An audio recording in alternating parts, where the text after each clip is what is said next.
I'm Denise. I'm pastor of this church, if you haven't met me before. Really looking forward to meeting you out in the courtyard. Thank you for the worship tonight, Mark. That was great. So good. We've got a lot going on, lots of announcements. Thank you, Jess. We're going to do something quite different tonight. We've got a guest, Joel, from an organisation called Diverse Voices, and he sent me an email at the start of the year, and I read that email, and it told me about some programs that Joel is involved in, that he's developing, and they sounded so interesting and so important that I actually contacted him to find out more, and I asked him if he could come and speak with us sometime, because I think we could really benefit from his knowledge and experience. He works in the field of domestic violence, and that's something that I think every church should hear about at some point. So I'm going to invite Joel up for a conversation. And after that, I'm going to do a little bit of reflecting before communion on what happens when the dynamics of domestic violence meet the grace of God. So that's coming. So, Joel, come on up.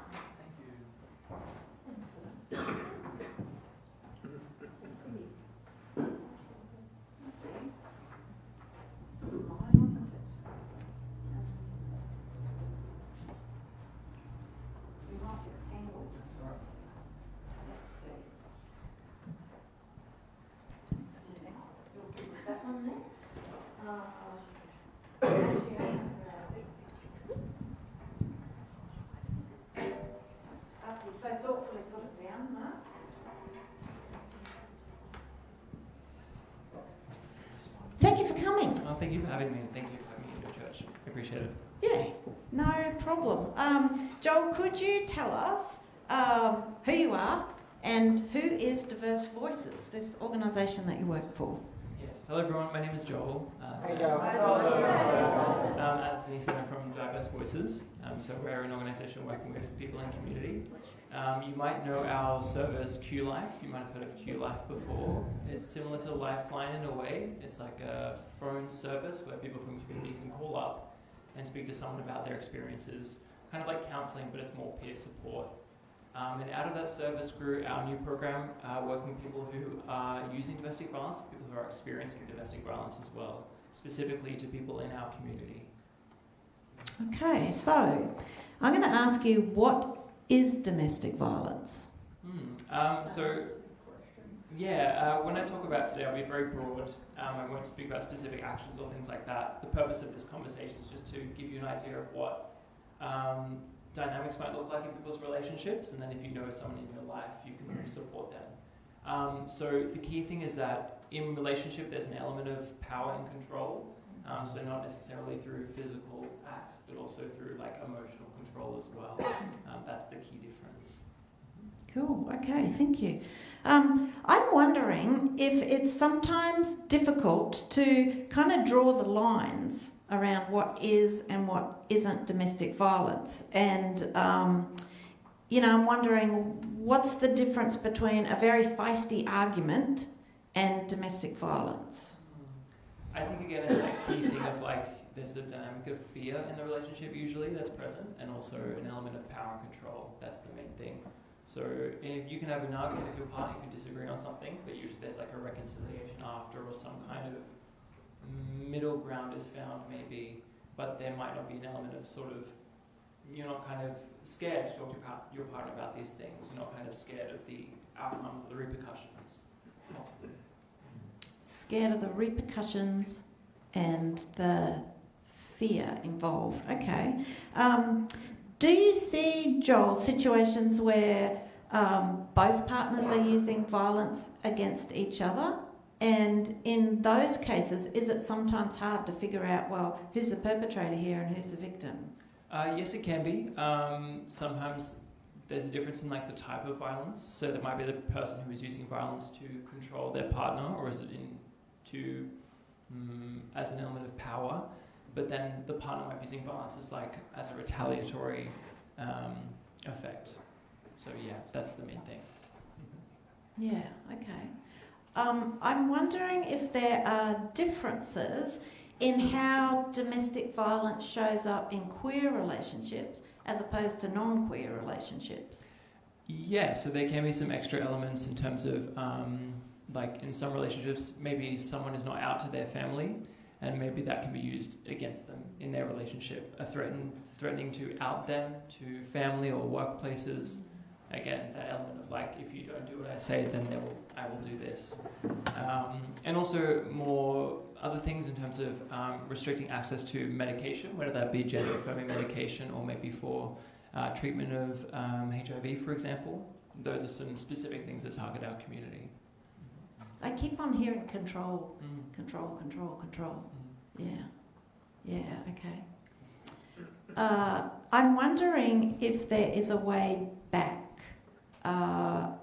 If there's been domestic violence in a relationship, is there a way back? Is there a way reconciliation? Can you talk maybe a little bit about that? Yeah, it's kind of an abstract concept a little bit in terms of what people determine as like the point of no going back, right? It depends on the way that we would see it is that the person using violence has to be very accountable for their actions, and it takes a lot of effort and a lot of work. So in terms of what the person experiencing violence wants to do with that is really up to them. That's the main thing, is giving them the choice whether they want to stay in the relationship or leave, or support to leave or stay as well. Mm-hmm. You see that in your work? Different options? Yeah. Different paths? The key thing when we do our work is that to make sure that the person experiencing violence is safe. Their safety is the priority.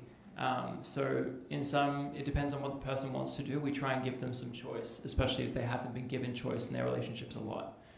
So it's not up for us to kind of tell them what to do in their relationships. It's really up to them. And then we support them to make sure that they're safe in their relationships. I'm imagining that's hard for some people. Oh yeah, it is. Can be. Yeah. Do you want to talk more about that?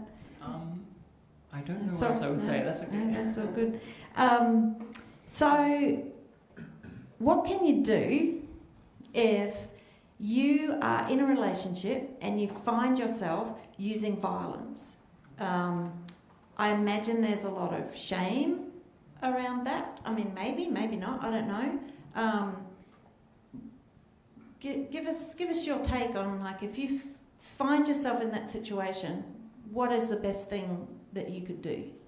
Yeah, there are a few things. So our program at Diverse Voices is specifically working with people using violence, and so you could join that program if that was happening.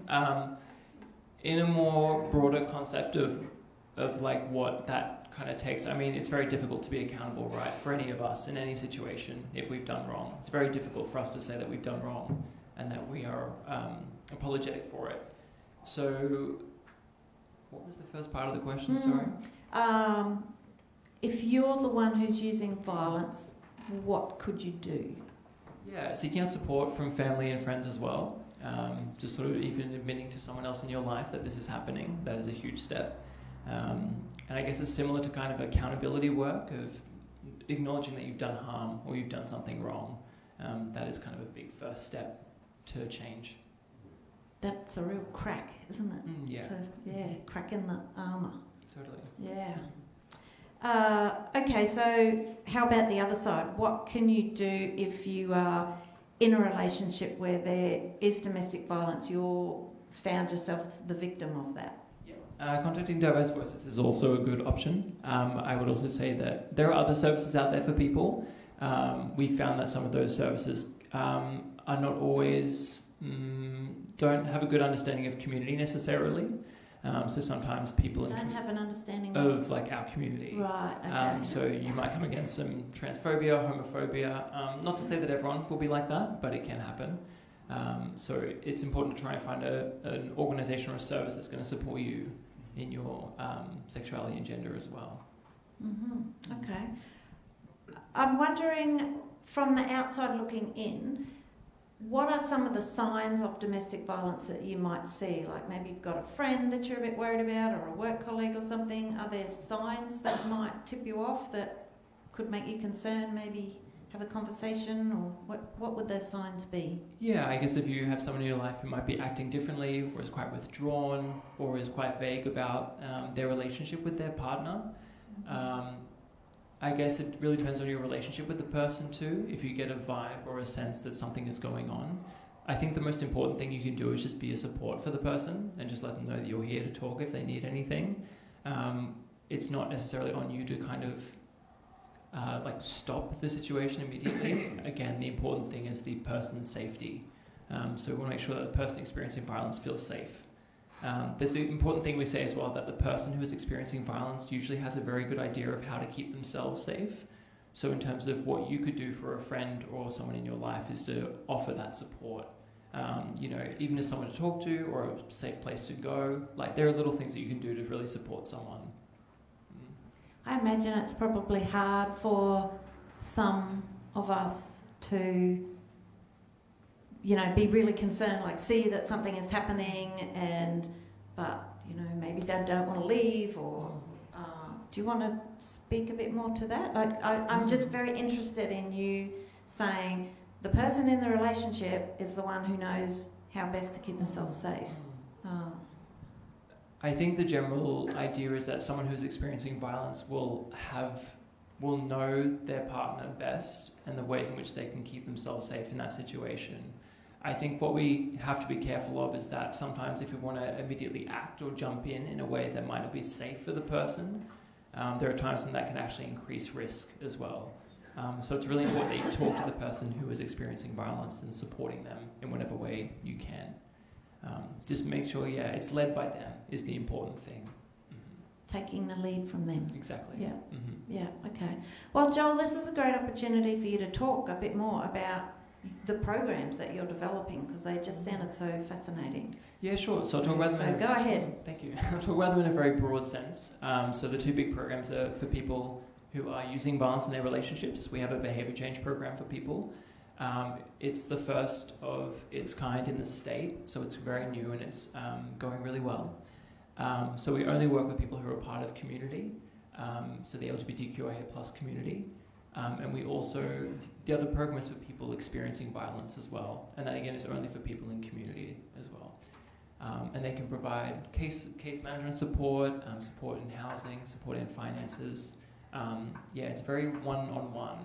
And because we're a very small organisation, we have a new program, we have quite a lot of scope to support people as well.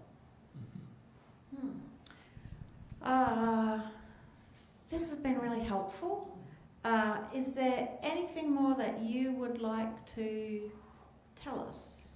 Yeah, I know it's a very uncomfortable conversation, obviously, so I don't mean to bring down the energy in the space. I think what I would say is that if you have anything else you want to talk to me about, you can always call Diverse Voices and you can speak to myself on the phone.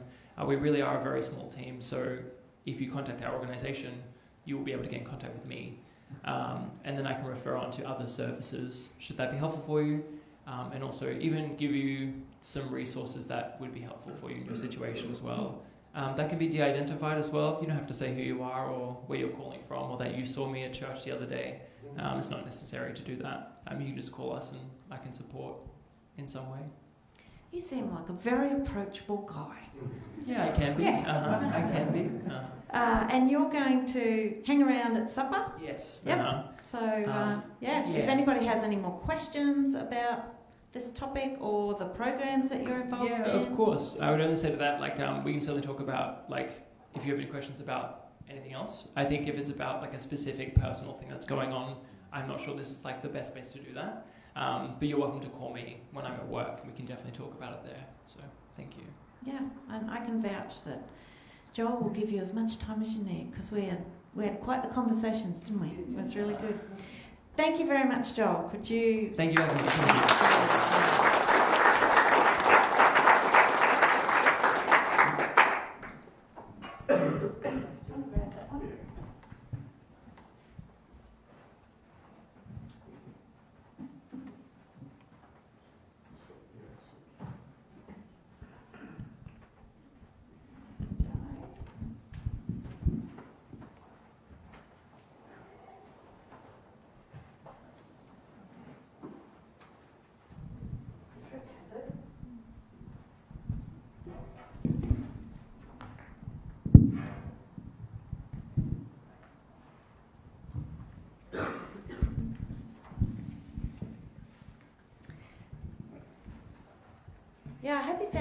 helpful. And again, I would just really encourage you to get in contact with Joel if you have any questions or want to find out more about his program.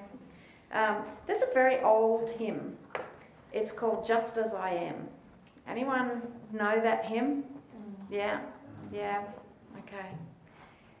I think it's quite a profound hymn because just that title really captures the message of the gospel of grace so well. Some think that in order to be acceptable to God, you have to be better than who or what you currently are. I think that's a pretty common underlying belief, that you've got to clean up your act, that you've got to get your life together somehow. Or if you can't manage that, well, at least you need to sweep some stuff under the carpet so you look good on the outside even if you don't look too good on the inside. But this hymn is a really big, it's a big red incorrect button to all of that, because it says that God welcomes people just as they are. So come just as you are. That's the message of the hymn. And the message of the gospel is that no one is beyond the boundaries of God's grace. So no one's sin, no one's past failures disqualifies them from God's grace. No one is beyond God's forgiveness, which stretches from the deepest ocean to the highest heaven. And that's such a life-giving message, because really, it's only when we feel truly accepted just as we are that the possibility of real change even exists. And it's not that we must change to be accepted by God, it's that when we understand deeply that we are completely accepted by God just as we are, what that grace does for us is that it just gives us some fresh air and a safe place and room to grow and change and become the person that God already knows we are. So here's a really uncomfortable question, and that is, are perpetrators of domestic violence an exception to the rule? Are they beyond the boundaries of God's grace? Are they excluded from the forgiveness of God? If we believe that nothing separates us from the love of God, then the answer must be no. Unfortunately, that truth, and it is a truth, has been confused with cheap grace and cheap repentance. And tragically, the church has at times been complicit in protecting perpetrators under the banner of grace, under the banner of forgiveness. And so maybe you've heard something as naive as, well, they've said they're sorry. They've said they'll never do it again, so we must forgive them. You, the victim, must forgive them. And sometimes people have equated a feeling of sorrow and remorse as repentance. But repentance, which is a very old religious word, means much more than a sense of sorrow or a remorse or tears of regret or even a heartfelt apology. Repentance means a change in direction. It's a turnabout. It means you have to stop what you're doing and do something else. It means stop going down this path and go down a different path. And it's what Joel was talking about. It's when someone who has been using violence to get what they want, or to express frustration, or try to control a situation or control a person, when that person starts to take responsibility for their actions and begins to work hard at putting those strategies into place that interrupts that cycle of behaviour, that I'm sure Joel's program is involved in teaching. You know, that's the thing. That's that turning around. And as we've heard tonight, it takes a lot of inner work to break out of that cycle of using violence to solve problems. It's hard and it's costly, and it's so much more than cheap promises. Just as much an error is the expectation of forgiveness from someone who has been harmed by violence in a relationship, because forgiveness is something that has to be given willingly. It can't be forced. And it's not our place to demand it or to expect it from anyone. It's something that we've sometimes been expected to do very quickly before we've really even understood what has even been done to us.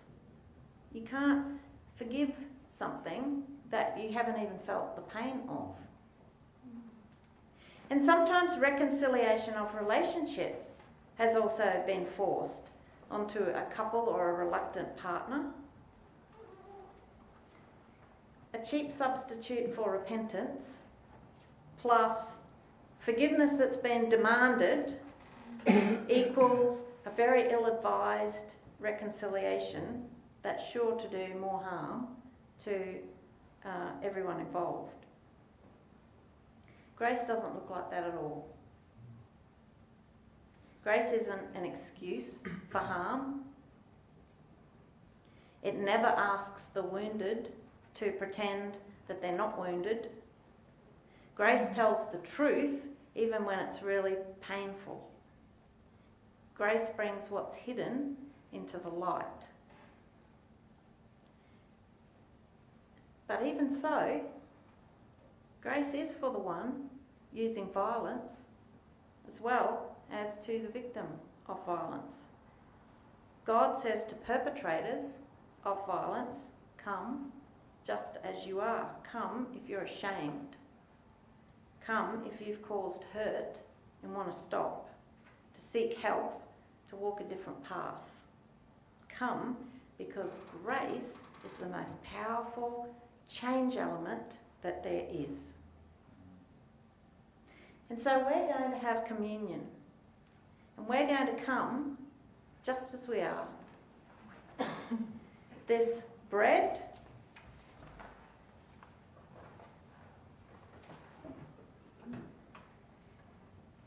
and this cup